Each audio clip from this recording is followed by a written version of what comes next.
Well, good morning, ladies and gentlemen. Welcome to the panel discussion on understanding the cyber and workforce puzzle in this age of ever and rapidly evolving technology, and how to manage, detect, and response MDR and other services that fit together to build a team. So it's kind of a long panel name, but that's what we got. So, it's clear that the cyber landscape has not only become more intricate, but it's also interwoven into the fabric of our conducting our business.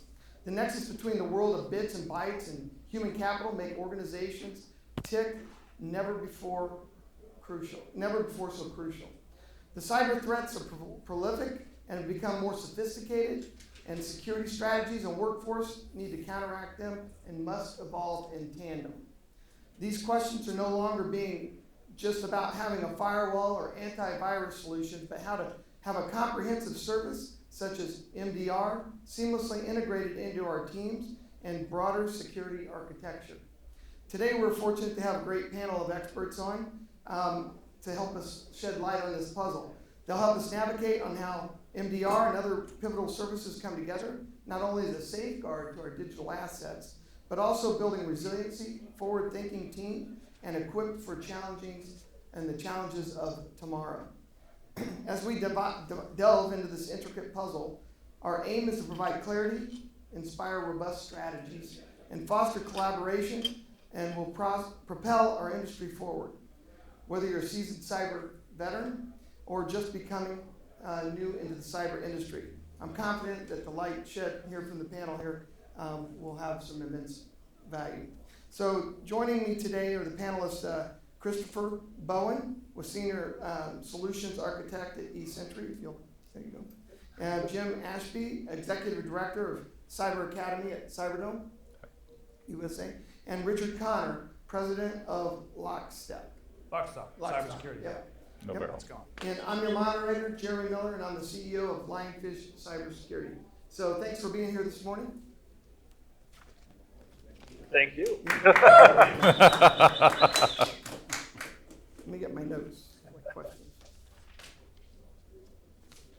All right.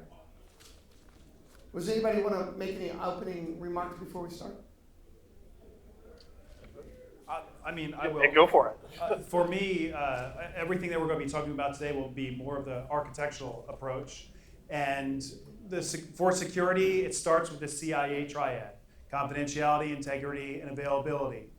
That is the what. The how is the other equation. That security is detection, monitoring, and response. So that's the approach I'll be taking throughout. You'll see that theme. Anything on you? Sure. So just a quick heads up on what Cyber Academy is. For Cyberdome USA's end-to-end cybersecurity solutions, so we start with the GRC, take it all the way into the managed response and detection. My focus is on workforce development. We actually have a four-pronged approach to that, where we're looking at boot camps for executives. We do staff awareness trainings in person, face-to-face, or a hybrid with online. And then we also are looking to do industry-specific certifications within the manufacturing, financial, pretty much every industry has tweaks to every certification that needs to go as we're moving. So my whole focus will be on from the HR side and workforce development side of how to build teams that are rapidly changing, and that you've got guys being called up constantly, having to fill the bench, things of that nature. So that's where I'll be coming from on all my answers. So. And hey guys, I'm Chris Bowen from eCentry. So we're a managed detection and response provider, and we are a little bit more of the hands-on technical. Once some sort of security event happens, what do you do with it? How do you detect it? How do you respond and contain the threat? I also have a background though in anti-phishing and end-user training, phishing simulations, and that sort of thing. So I think I've looked a little bit into these guys' organizations and what they do. I think you're going to get a lot of different exposure in expertise across workforce training and development, across education, both from a policy standpoint and a hands-on identifying and avoiding threat standpoint, and then once there is some sort of threat, what do you do from it? So it should be a pretty well-rounded discussion. Perfect, thanks. And I'm Jeremy Miller with Lionfish Cybersecurity. We have built a GRC tool that evolves and revolves around workforce development and getting people out there in the workforce implementing good cyber hygiene and compliance measures. So, all right, so the first question is going to be fundamental intersections. How do the realms of cybersecurity and workforce management intersect in today's digital landscape? And I'll open it up to whoever wants to go first. Sounds like a you question. No, I'll let you all start. Who's pointing to you? Let's see. Okay, so how do workforce management and cybersecurity intersect? And I think the fundamental answer is there has to be a pretty big intersection in that, because if your workforce is not aware of what the threats are out there, or at least the very basics of things like phishing threats, the very basics of like be paranoid, then you're going to run into some challenges. I know, and I'm sure these other gentlemen here will have some thoughts on getting workforces trained up and recruiting in security-aware employees. But I think that intersection has got to be pretty big, because if you're hiring people who don't understand that it is a shared risk, who don't understand that they have skin in the game, and it's not just the organization's risk, then you're going to wind up being in the news, unfortunately. Obviously, who's responsible for managing risk at an organization? The CISO, the CEO. The right answer is All of us. everyone is responsible for managing risk. Beyond that, when you're architecting your systems, you should make things so that it is easier to do the right thing and harder to do the wrong thing. And the way that you monitor that is by being in touch with your workforce and getting that feedback, getting constant UAT on your processes and procedures. Easier to do the right thing, harder to do the wrong thing. As I think about the workforce in general, we tend to use the words vigilance and resilience. And the IT and the cyber guys worry about making sure we're resilient. But the workforce itself has to have an aspect of vigilance. And it's very difficult in today's modern workforce, where they're all in their phones, all in their screens, thinking about what they're going to do. There's has to be a development and a culture shift back to community, that we own and we owe things to each other, and that it's my duty as a fellow citizen to be watching out for my area and your area, that we watch each other's backs. But too often right now we've seen a cultural shift to where everyone's worried about me and mine. And so trying to find new employees that are either capable or willing to adapt to what is needed is very, very rare. You know, even when you think about the military, right now we're having a recruiting crisis there. So the type of mentality of people who should go into the military and armed forces, that is already lacking. So it really starts for me, I mean, the landscape is huge. So if there's anything that I will fail on today, it'll be narrowing things down, because I go out really fast and chase all the rabbits. It really comes down to K through 12, to parenting, all the way through hiring and the way that we treat our people inside the organization. And while I go back to K through 12, if you read the new strategic plan for workforce going through K through 12, you know, there are some basic things when it comes to vigilance or just the awareness of what's going on around you that we're now having to think about teaching our children in school as a mandated aspect. And that really it used to be something that mom and dad taught us. Yeah. And you went into school knowing, don't talk to strangers, this is a bad thing, don't do these things. But now we're having to go where the culture has lost that, and so now we're having to ask our teachers to help instill this in our kids. And if they don't do it, then we get them as employers, and we have to do that there. So we're fighting sort of three fronts. You have the front of those that are coming into your organization that you constantly have to bring into the culture you're trying to set. You're trying to maintain and improve the culture that you're in, and then you're trying to serve the community, which is all over the board. So the interactions between them are extremely large, but I think that the biggest thing I always narrow it down to is how do we teach vigilance and resilience? And that is a character trait that we used to learn in sports, we used to learn in Boy Scouts or Girl Scouts and things of this nature, but we've really lost a lot of that. And I personally think that that's affecting our ability to hiring quality candidates and then to maintain them and retain them. So I could go on for a whole hour on that question, so I'll hand off the microphone. No. I like the cybersecurity as part of the K through 12 curriculum. I was once challenged to write a lesson on the CIA triad for kindergartners. Could you envision doing something like that? Like, what would be the age that you could to go through the CIA triad? So confidentiality, keeping secret, giving some examples. Oh, We all know this one. When is it okay to not keep a secret?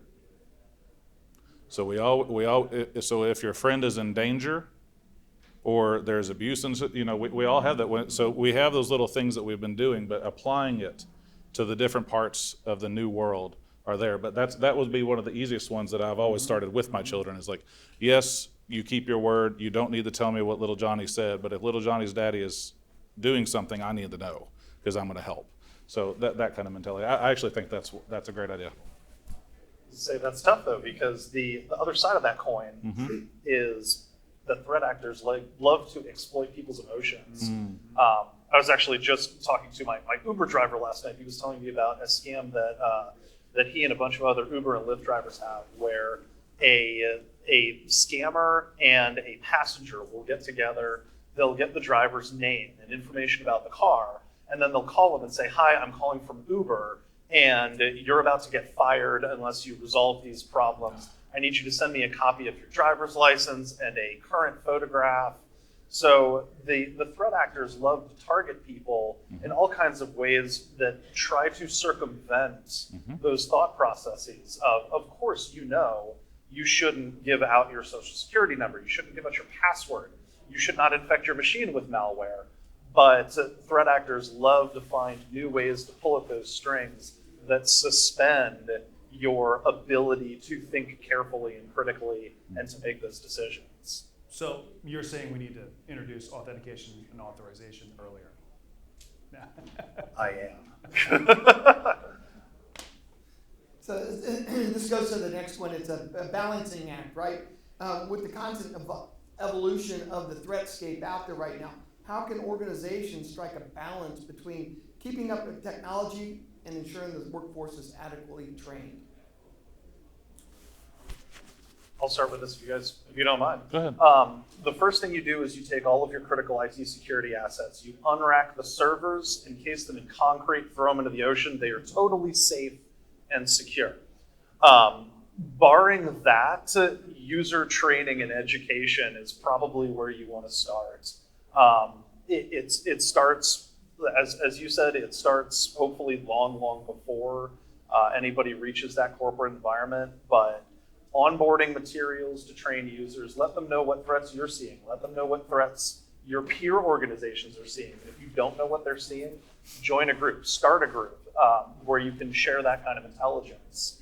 But then on an ongoing basis, remind people, show them examples of those threats, preferably in some kind of simulated fashion. That's where I always start, just keep people paranoid. As much as I hate to use that word, that's really, I think, where you gotta live. You talked about showing some examples of threats, and part of the risk management strategy should be, as a cybersecurity consultant, as a trusted advisor, you should be putting together risk scenarios. And when you're doing that, you should be getting feedback from people that are working within their business processes to help generate more risk scenarios that you might not have considered. I'm going to ask you to repeat the question one time because I went one way, they went another. I want to make sure I'm on the right track. Well, basically, it's a balancing act. How do you keep your workforce Okay. up to date? So in another life, I was an athletic director and a basketball coach. So and I bring that in for this reason. When you're a coach, you have one team. You try to figure out how you can put the best team on the floor, and whoever your competition is, you need to beat them. So you train them up, you keep them, you hope they stay. But this really is, the balancing act is understanding that we're now on, we have to be very agile. There's no more people staying for 4 years, whatever, the old sports adage. They're coming and they're going quickly. So how do you do this? So you really have to fight this, in my opinion, you have to start seeing that you have 3 to 4 teams to manage at all times. You have your most advanced team, which has to be upskilling to the new threats.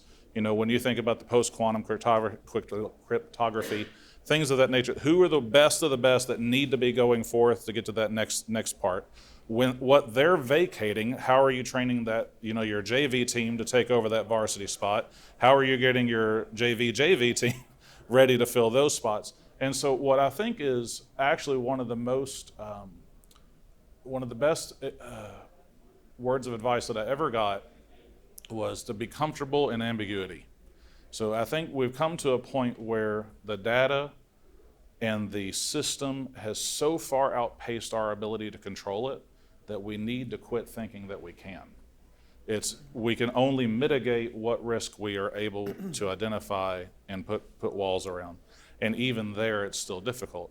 But I think that's sort of the thing when we talk with clients, we always have to try to say there is no 100% safe place with data.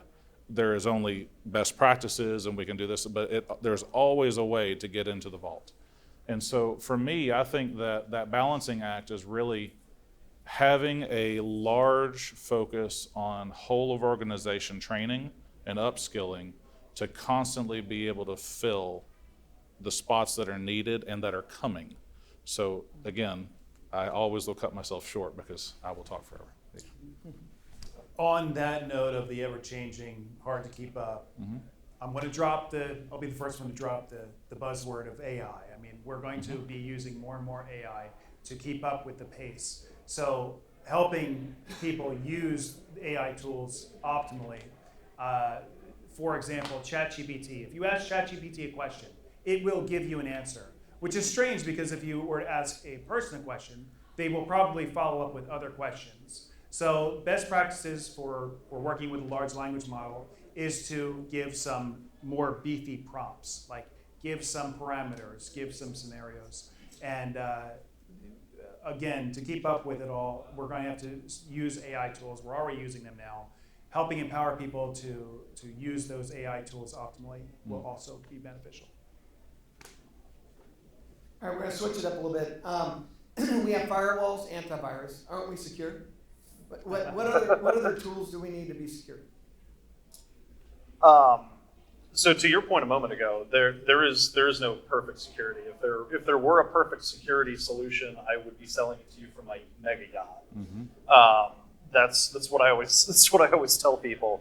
And yes, you need firewalls. Yes, you need antivirus. Yes, you need user training. At some point, you're going to run out of tools. You're going to run out of ability to deploy and manage and utilize those tools. And as you said too, at some point, your information footprint of the critical services, the critical data that your business needs is going to be geographically distributed. It's going to be distributed across systems, possibly on-premise, possibly in the cloud. And simply getting tools to maintain all of that will become impossible. So what you need to start looking at that point is, outside of training your workforce, is understanding what's happening, getting the visibility and the telemetry into who is accessing what remote internet hosts are your internal hosts talking to, what's happening on your endpoints. I think, and I hate to say it, but I think the fundamental truth of what we do is, because there is no such thing as perfect security, there will always be breaches. No matter what you do, no matter how good your tools are, even if you never take a vacation or sleep, something's going to go wrong at some point. So the question becomes, how do you find that problem quickly? How do you contain that problem in its infancy? That's what eCentire does. That's what a lot of organizations are focused on.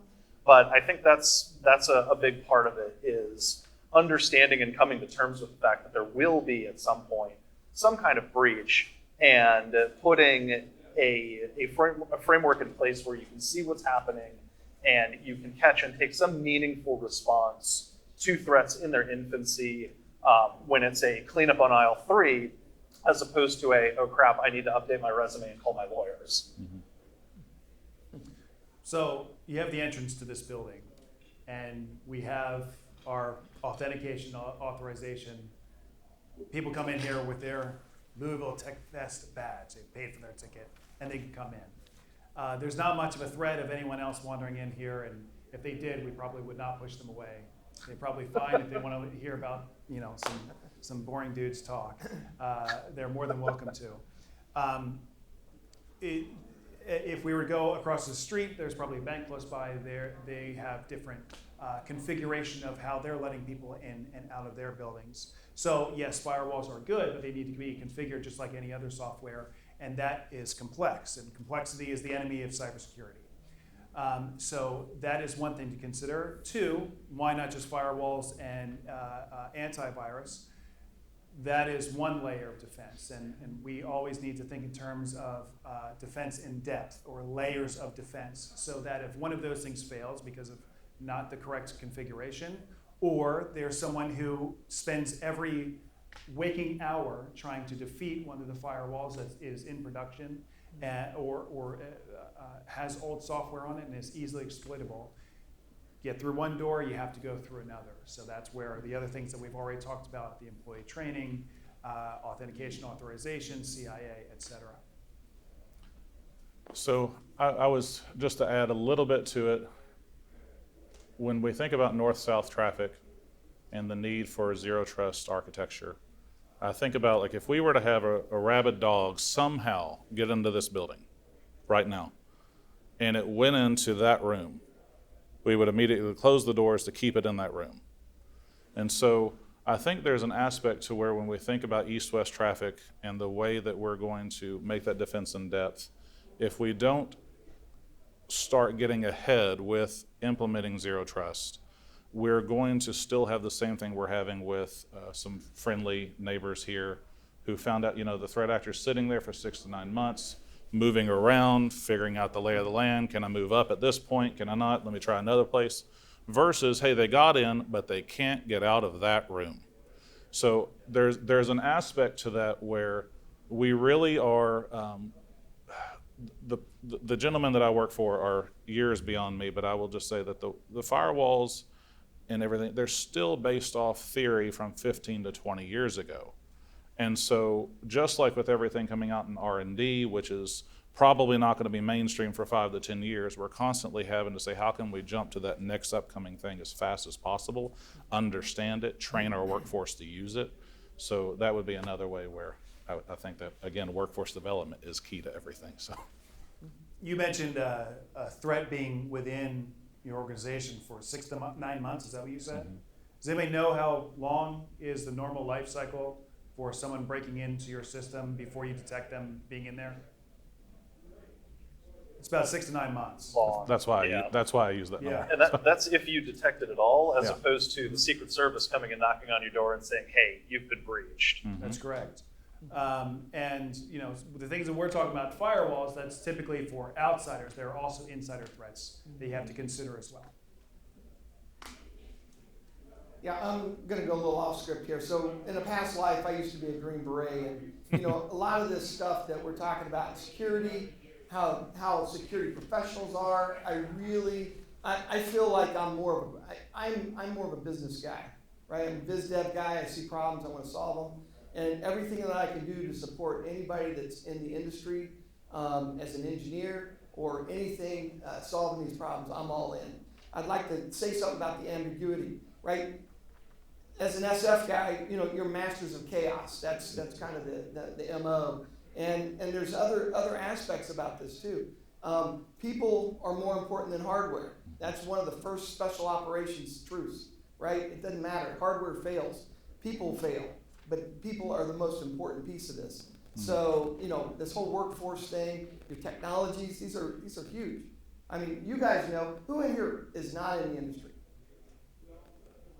Okay? We got a couple. All right. Yeah. So everybody else in here kind of knows this, and we're kind of preaching a little bit to the choir. But no, my hat's off to every one of you, and thank you for what you do. So the next thing here is going to be retention strategies, right? What is it? 650,000 now jobs unfulfilled according to CyberSeek. It was over 700, Yeah. so it went down a little bit. But these jobs, I mean, people are moving like every couple of years, maybe even every year. Get a better paycheck, get a better whatever. What do we do about retention? And I think Can I start with this one? Yeah. Sure. If you find out, let me know. The problem, so the market right now, when you have that many jobs that are open, I mean, whether it be, I think it was it Palo Alto, or so there was a California company that just laid off 17% or so. They had excess workforce that they didn't need, but those guys will find other jobs. When you have such a large need, the supply and demand, it's tanking one way. So one thing that I think we're seeing that probably will last for at least the next 15 years, in my opinion, is that the pay for these jobs is going to be the number one deciding factor, and the bigger companies are going to win because they can afford to pay the salary that the market at that moment is saying. Once we start getting an influx of new recruits in that can fill these spots, I think the market will stabilize back in about 15 years. So if you're in now, great, you're going to make a lot of money. But I don't see that staying, because once we get to that point zero where we balance out, we have enough to fill that supply. Then all of a sudden, business margins come back into play. How can we get the most profit? How can we do R&D and things like that? But for retention, there's two things that I'm focusing on right now, even within my own workforce, is trying to balance helping people get the certifications that they need and real life experience, and at the same time, keep them from, as soon as they get that certification, from jumping to a new job, because it can get them a pay bump that's maybe more than I can offer at the moment. But it also means finding a way to connect them to more than just one job in your company. I think that especially when you have a gap, the size of the market gap that we have, 650,000, if you put that all into one room, you've got a lot of need for people. No one can, we still have this mentality that we're going to have specialists. And we do always need specialists. But not everyone on a team can be a three-point shooter. You've got to have a rebounder. You've got to have someone who can play defense. Thank you. Defense matters. We sometimes have this mentality, especially, and this is me thinking through K through 12. I'm a part of the steering committee of Greater Clark County School Systems over in Indiana, so we're thinking through how to do this. One of the things, though, is if we teach all of our kids to choose this really high-paying job and shoot for it, well, we're telling them all, you can be LeBron James. Only so many people get into the NBA. Only so many people get into NFL. And so you can, all for it, go for it, but don't limit yourself to a silo to where you can only grow in one line, because you're going to get bottlenecked at some point in your career. And then you might float around, sure, that might happen. But when you have everybody in the room going for that one lucrative position, you're going to end up losing some at the end. But if we teach people to have multiple skills and to, we didn't get to bring it up, but if you've seen the NIST, if you go to NICCS, there's a wonderful tool they put up where you can see the interactivity between different job positions. So you can see that if you have this job position, it actually has 46 or 54% of the same skills, according to NIST, as this position. So that's a job with relatively little work. You can actually be able to work in two areas. Now, if you choose places that are so, diametrically opposed, it's going to take a lot of work. But if we as companies can, and also just as people, start realizing that the ability to wear one hat anymore is really going away. The new high-paid specialists are going to be those that can wear multiple hats and dance in multiple dances. If you can only play when your favorite song's on, you're not really going to be invited to play a lot. So mix my metaphors there, but I think you got it. So we're talking about employee retention, cybersecurity employee retention. It cannot be done. For a free consultation, please call Lockstock Cybersecurity Consultants today.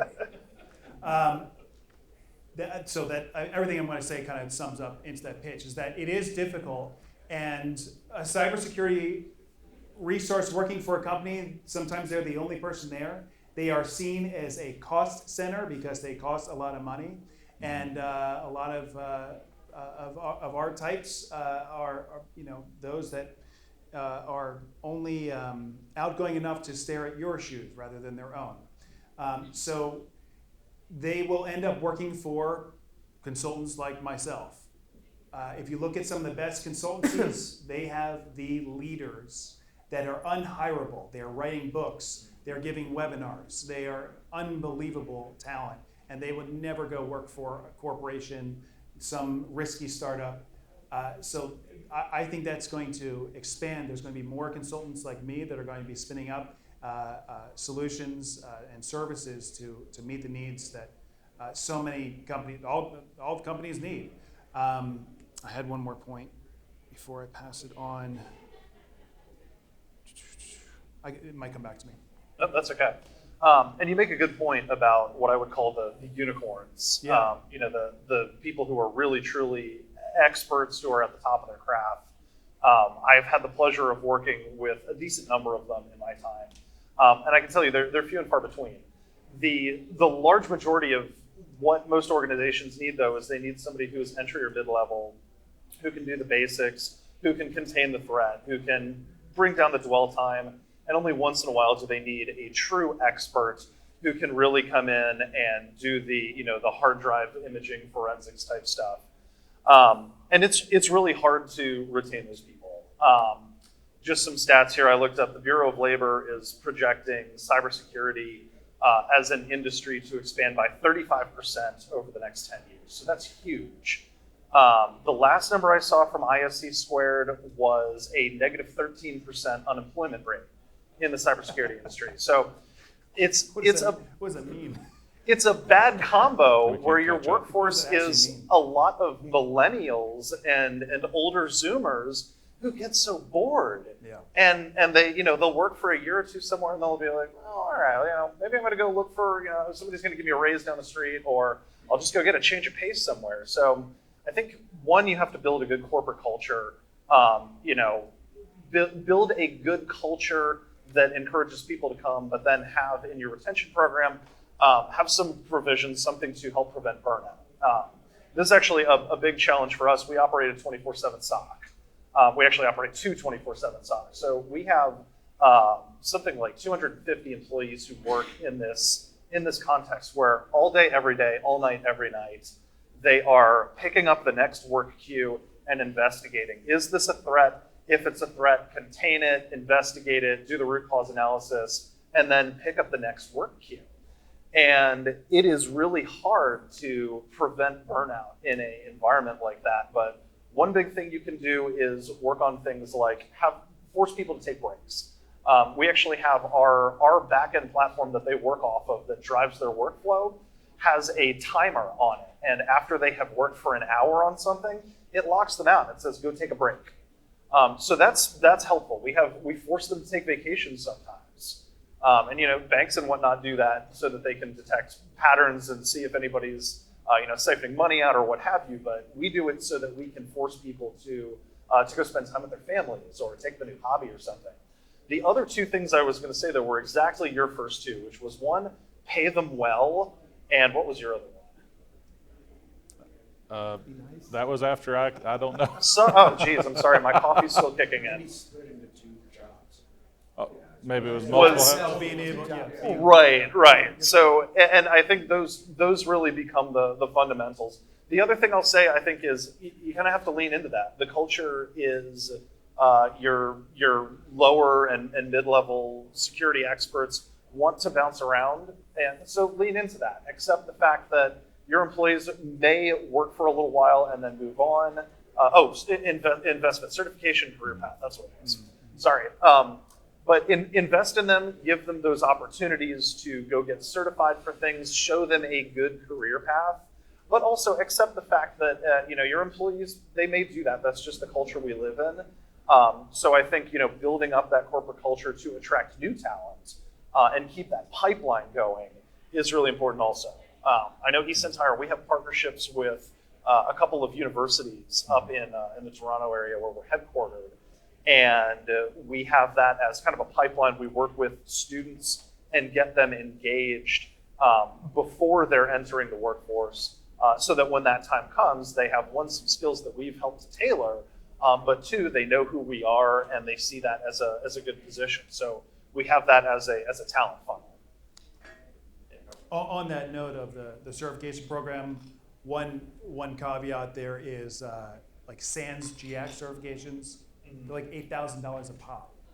So Yeah. when you're competing with large organizations, that is something to consider. They offer discounts that large organizations already have. They've got like a coupon system. So that's something to consider.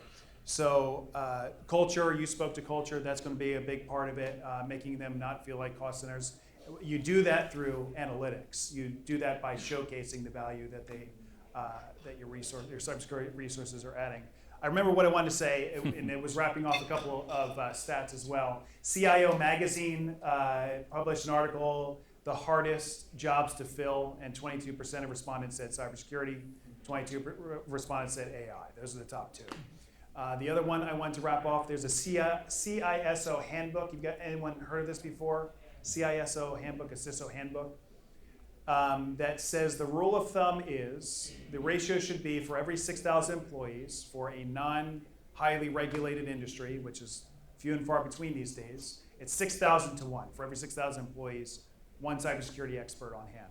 For a highly regulated, Wow. 2,000 to 1. Just wrapping Wow. that up. Yeah. Quick question related to end user training for cybersecurity prevention. So I work for a company, about 400 staff, all together company, and kind of our program is that our program on cybersecurity education is an annual event. Okay, so we do an annual training requirement. It may be picking up on the video, that's why. And then throughout the year, our IT people will kind of task us. They send tech stuff to us, try to get us to click on stuff, those type things, and then they'll send you the remediation if you pass or whatever if you fail those scenarios. Is that, where is our organization at within the spectrum of other organizations on end user training for cybersecurity? Is that hitting the mark, pretty common what we're doing, or is that below the curve, above the curve? That's a great question.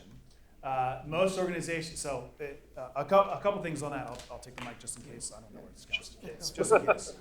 A couple things. So it is very common to have those scenarios.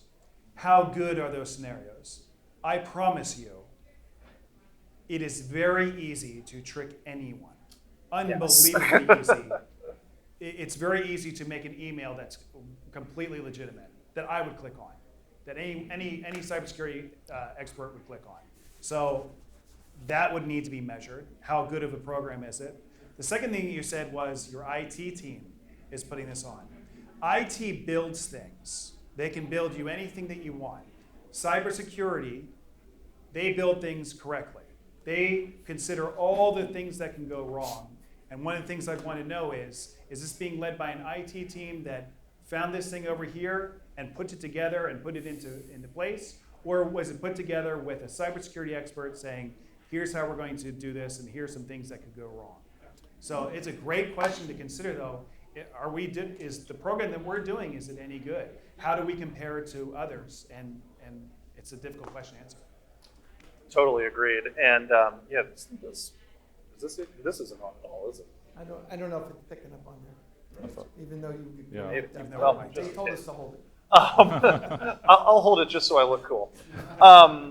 Yes, and especially in our current climate, if you want to scare your board, send out a simulation that says something to the effect of, your paycheck is going to be late, or worse, we have a new policy on COVID vaccinations. Click here to learn more. Because your click rate is going to be through the roof. If you're below 90%, I would be shocked. That's the one time, because I used to put together and send out phishing simulations. That's right. The one that almost got me, that I was about to click it, was, here's our policy on COVID vaccinations. And I was about to click, and I was like, nope, remember your training, Christopher. And I didn't. It was a simulation. But yes, it's crazy easy to get people to click stuff. So simulations, show them what the threats look like. Again, real world threats are the best. Once in a while, not too frequently, not too infrequently. As far as what to do about it, I always bring up the carrot and the stick as the metaphor. The carrot is where I usually tend to lean, is give them a reward.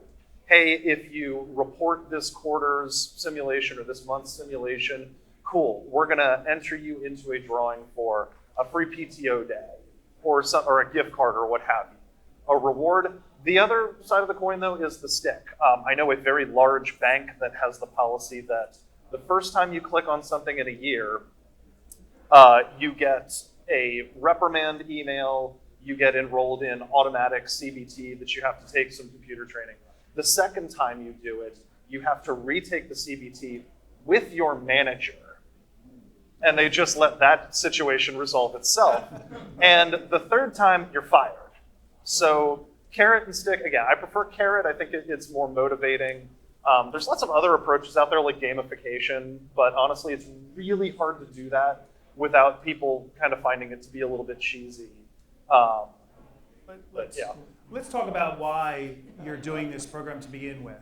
So suppose I'm a bad actor. So I'm a hacker, bad hacker. And I send you one of those emails and you do click on it and it brings you to a login screen and you're cursing the screen because like I'm already logged in. Like what am I doing logging in again? And you log in again and I'm capturing your credentials. Now I can log into your email account. Okay, so what? What can you do? You can do some things you're not even too sure all the power that you have before you. In a poorly architected system, I can take just your permissions and escalate them all the way to the top, go into all of your critical data, wherever your data is stored, go in there, encrypt all of your stuff, send an email to whoever in the company and say, well, you already know because you won't have access to it. You know, you're done. You have nothing. So that you giving your credentials away, it's like, what's next? What other things do you have in play? It goes back in that defense in depth principle. It should be that if someone were to gain access to your credentials, if they try to escalate their permissions, they're not going to be able to. Or if they are able to escalate it, they grab your data. It's like, so what? We've got a backup policy. We don't care what data you have. See ya. So having all those layers of protection, just focusing on that one simulation, asking, is our security any good? Well, that might be good, but how's all the other components? So, yeah, I'll just talk loud. You can't talk without the talking stick. Right, it's the talking stick. That's what it is. Okay, so in general, good job for doing something. That was the first question. A grade, good job. I don't know the level of grade I'd give. The problem that I see most with security awareness in general is if it's taken from, it's all about leadership buy-in. If a company is simply, hopefully no one works for this company, if the company just buys the cheapest know before or whatever, anyone, sorry, did I offend? There's all these wonderful mammoths of here's all this curated curriculum, just do our thing, and you've checked the box. That mentality is crap. If your company is doing that, they do not care about actual security awareness. They just want to be in compliance. And they'll deal with the rest of it later. It does not matter to them. Now, they may not be aware of it. They may not actually realize how big of an issue this is. So one of the things that we do with our security awareness training when we do it in person and also online, but we actually have started to believe that, and I've taken my team down the path of we believe you can't teach someone to be vigilant about the company's data when they're not vigilant about their own. So you can't take someone whose general demeanor is, without a better word, unsafe, to be safe for you when they're clocked in. You either have the mentality of someone who that person is aware, well, hey, are they checking their bank account? I have to call later today. I know I've seen it before, but there's a charge on my credit card. I just don't remember that number. I'm going to take care of it here in just a little bit. I probably paid it, but just sometimes I need to double check. But I'm checking my bank accounts. I'm looking for things. And so that also means that I'm going to be a little bit more vigilant and aware from my employer because I realize what's going on.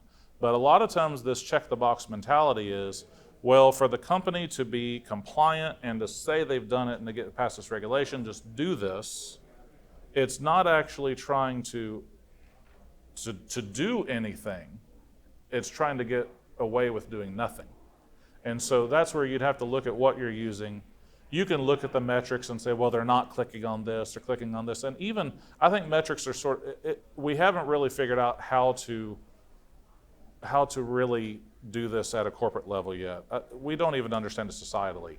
But how you change a culture is completely different. But it's the difference between I did not have the honor to serve, but when you go through boot camp and went through your training, you were given things and understood why it mattered.